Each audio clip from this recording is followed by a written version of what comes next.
Hello, everybody. It's your boy Jmulls of Jmulls Gaming here today with a video on my favorite game franchise of all time, Xenoblade Chronicles. Ooh, this franchise has been with me for quite a while at this point. I never really got into it until I played a little bit of X, but really what really got me into the franchise as a fan, I would have to say, is Xenoblade Chronicles 2. And I made a video yesterday detailing what that game means to me overall. But today I just kind of want to talk about the franchise as a whole and what I really enjoy about it and what has gripped me so much with Xenoblade Chronicles. If you ask me what my favorite game is, I'd probably say Nier Automata. If you ask me what my favorite game franchise is, I think Nier's up there, but it's only two games in the series. Really, unless you count Dragon God, at which point, I haven't played all the Final Fantasy games. Recent Halo entries have not really been up to my standard. But, like, as a whole, in terms of a franchise where, like, you look at it from top to bottom, and I enjoy all parts, it has to be Xenoblade Chronicles. It just kind of has to be. The past couple weeks, I've been talking a lot and thinking a lot overall about Xenoblade. And it really got me thinking whether or not that Xenoblade Chronicles is my favorite game franchise ever. And I think what made me really, at the end of the day, decide to call it and say that it is a simple line of reasoning. When you ask me to critique a game, I can normally give you the pros, the cons, and really just talk about it in equal amounts. I can go and I'm decent at articulating my reasons for liking or disliking something. But there's a unique part about it when it comes to Xenoblade Chronicles as a whole. When you ask me to critique the game, I can do it. Don't get me wrong. I can say what I don't like about the game. I can say what I love about the game. I can go on for a long time detailing the various issues that I have with them. But when I start the game up, it's weird. There's very few games out there where I'm like this, but I don't care about any of the negatives. When I start up any Xenoblade game, I just don't care about the bad. I just really don't. Because the good parts of Xenoblade, what makes the franchise so compelling, rewarding, and engaging for me, they have such a high quality, they are so good, that I don't care about the bad. And I just find this series as a whole rather comfortable. If I had to liken it to anything, I'd probably say it's like a warm blanket you get under on a cold winter's night. It just makes you feel good. And sure, the games have some sad parts to them, they absolutely do. I mean, Xenoblade 1 is essentially how much emotional trauma can we unload on Melia, the game. And Chapter 5 of Xenoblade 3, oh my god. Also pretty much the entire back half of Xenoblade 2. But the series at the end of the day, in my opinion, is a rather optimistic series, and I find that refreshing, where it can dissect these grand, larger-than-life themes and still come away with a hint of optimism of the human condition, or just of life in general. I tend to really appreciate games that have this overall optimistic output, or outlook, on some very negative circumstances or some very dark themes. I tend to really gravitate towards those stories. And it's not just that when it comes to Xenoblade for me, because I also love the gameplay. The combat has so many different builds and styles for honestly every game. And all these different builds and styles that you can control, that you can always vary up the way you play if any one thing bores you. Are there things I would like to see change? Sure, absolutely. I would like to see more mechanics from the bosses themselves and the enemies overall, since most of it just kind of boils down to can you survive the raw damage they put out and then get to a chain attack. But what we still have is fun to me. I mean, when I played Xenoblade 1 for the first time on the channel, I spent so much time offline just debating how I wanted to spec certain characters. That game's talent and affinity system was brilliant in my opinion. And how each character could make other characters better by lending and loaning out these talents to different characters. I absolutely adored that about it. You can get some absolutely stupid but hilarious builds going as well. Like one of my favorite I mentioned in a couple videos ago is for Fiora, right? What you do is you stack double attack stat on her. You get a talent that makes her crit for every double attack. And then you get another talent from, like, Dunban, where every crit heals. So, like, almost every other attack, and her auto attack speed is very high naturally. She double attacks, which crits, which then heals her. And she can become, like, this pseudo-tank that just constantly heals herself. It's hilarious. You can just go with no clothes on Dunban, ayo. But you can, by doing that, you can get a talent for Dunban that makes him have more agility without armor. So he becomes this masterful dodge-based tank. It's hilarious. For Shulk, what I did was I stacked double attack on him because the Monado just hits freaking massively hard. And then Riki, you can just like stack blaze damage on him and go full 420 on him. It's hilarious. I really found Melee to be quite fun. Using the different elements to my advantage, storing different ones when I needed them, using them when I wanted to. I found that really compelling. And all the different ways you can build these characters. There is something to be had there that I love about RPGs. That give the player so much agency in terms of how they want to experience the game. It's just fun mixing and matching your party composition and each character themselves based upon how you want to build them and what you want to get out of the combat. Then you pivot over to Xenoblade 2 for a second and give that elemental orb mechanic, which in my opinion makes that combat system work. Because everything flows together in this rhythm of putting up various elemental combos that have different attacks that matter when you get to hard enough content. Like you can put up seal reinforcements to stop them summoning additional reinforcements during some boss fights. That's really useful. I love being able to mix and match those effects based upon what elemental combos that I can do.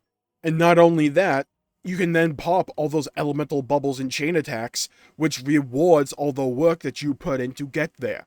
And Numa, I don't care if she is in meta. She's absolutely hilarious, and whenever I use her, it feels like she hits like an Optimus Prime haymaker. And then you get to Xenoblade 3, which just lets you play as everybody sans the hero. And there's a larger focus on putting up various buffs and debuffs and status effects, while focusing on combo attacks for smash or burst that give different effects, depending upon what you want, with a wide range of classes that specialize in different things, that have different synergies with one another. Xenoblade 3 has a ton of customization there. Interlink as well as another layer of diverse gameplay in terms of how you want to manage your overall party. Chain attacks are also very strategic in terms of what order you want to go in and what effects you want to put on or give out at any one time. Managing TP, all of that, I find it fun, and especially when you do it right, you can really tell when you do it right. It's very compelling to me. That's what I love to see in combat systems like this. Let the player choose what they want to get out of it, the various effects that they want to manage, the mechanics that they want to juggle. All these things intertwining with one another makes for a very fun and dynamic gameplay experience.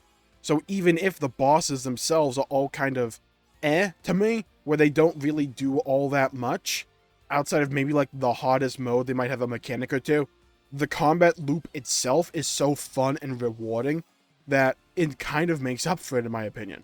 And then you take all of that and add music on top of it. Like, I listen to Xenoblade music every day. It's something about the style of that music that I absolutely adore. The orchestral instruments, the lyrics, the vocals. These songs not only are beautiful on their own, but they represent key emotional moments from each game. And maybe this is a bit of a tangent, but I honestly believe that's part of the beauty of music and video game music in and of itself. Our perceptions are changed and shaped by our emotional state when we first listen to them. And these songs, by being in these games, make us remember these specific scenes and what we felt at those specific times. Beyond the Sky is still one of those songs that I listen to whenever I need some motivation to just put a smile on my face.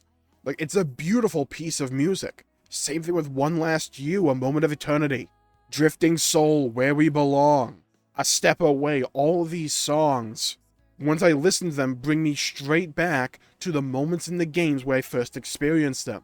All those emotions come rushing back. That's the power of music. Because music is a powerful and key way for humans to experience and process these emotions. Back in college, I took a class in human history, and one of the things we focused on was the power and influence of music, because it's honestly shaped so much of human history. We resonate with music, and in my opinion, when a game has amazing music, it makes each scene and the game overall better. I've said it before, but it can help almost like puppeteer an emotional state while experiencing certain scenes, or help with the pacing. The tone and pace of the song can affect our perception of the scene. Say a song is transitioning into a faster section, it helps us subconsciously feel like the pace is picked up. And if the song slows down, it makes the scene feels slower, and when it stops, it can change your attention. I talked about this before with the beauty of Xenoblade Chronicles 3's music, especially with that one scene in the jail cell. I'll put a link in the description down below for my video on that. But that's a perfect like microcosm of how music in this series overall is treated, and how it makes for an overall better, more immersive, and engaging product. Because in my opinion, music is powerful and honestly is one of Xenoblade's key tools at conveying a story. And then we get to the worlds. Like, honestly, it just feels like Xenoblade as a whole is what if you took all of my preferences when it comes to video game design and you just made a series out of them. That's how Xenoblade makes me feel. Because I love large, immersive, and unique worlds with massive scale. The Bionis, the Mechonis, the Titans, Ionios, all these locations are larger than life, that engulf you, that make you want to explore them. The environments engulf the skybox for each game and make you feel like you're in this fantastical world that just sucks you in and refuses to let go. Their use of color and lighting helps make these scenes look beautiful even in comparison to competing games in the industry. Because at the end of the day, it's not all about graphical fidelity. Artistic vision, scale, color, and lighting, those things can go a long way to painting a scene. And sure, any of these characteristics by themselves aren't the most important things in the world. But you all know that analogy of if you take like one little twig and you snap it in half, it's rather easy, but you get like a whole bunch of twigs that's harder to snap them. That's a decent analogy for what I'm getting at here. It's all these different aspects of game design for Xenoblade Chronicles that come together, that help prop each other up.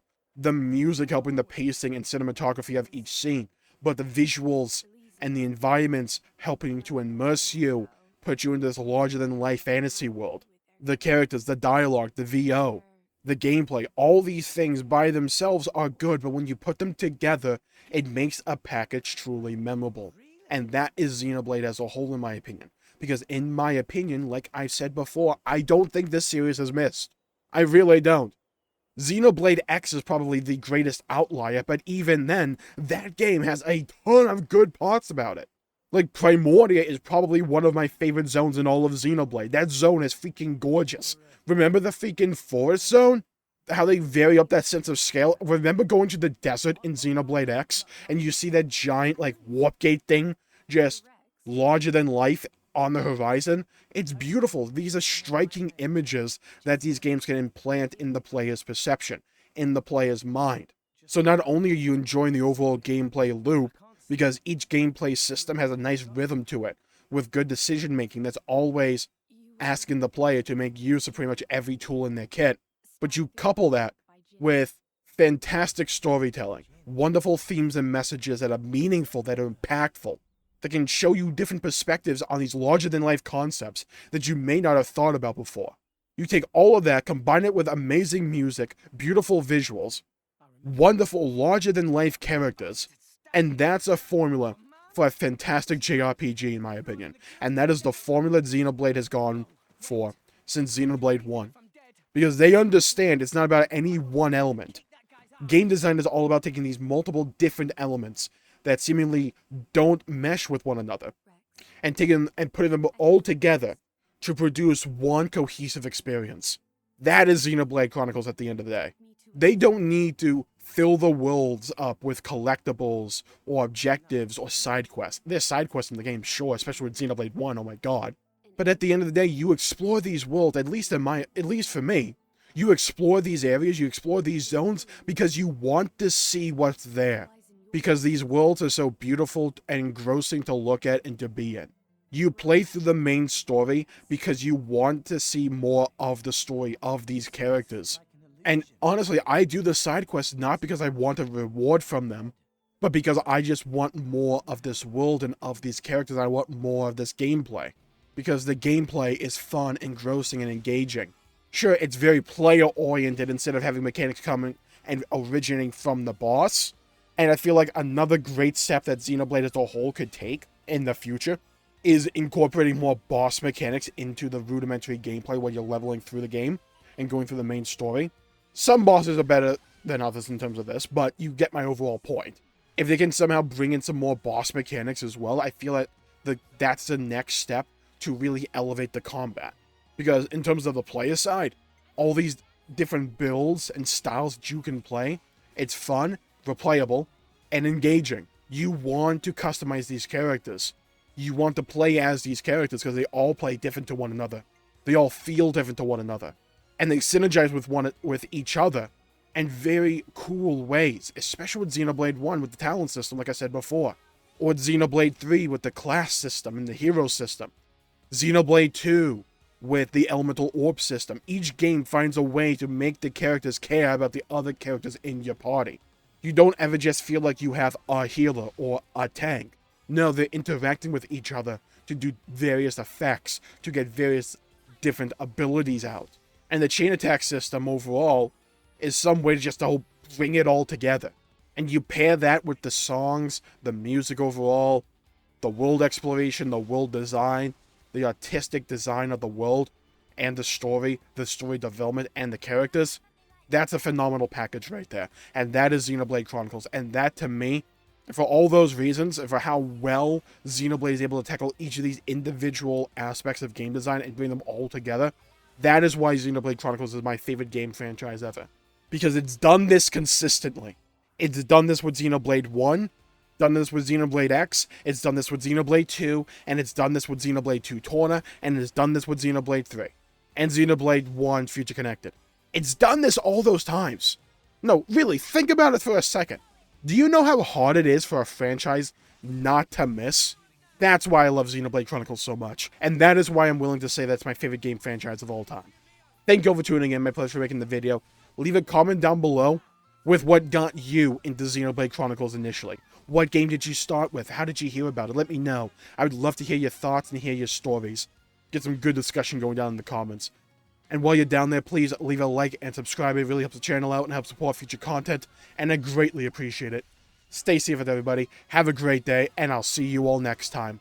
Bye-bye, everybody.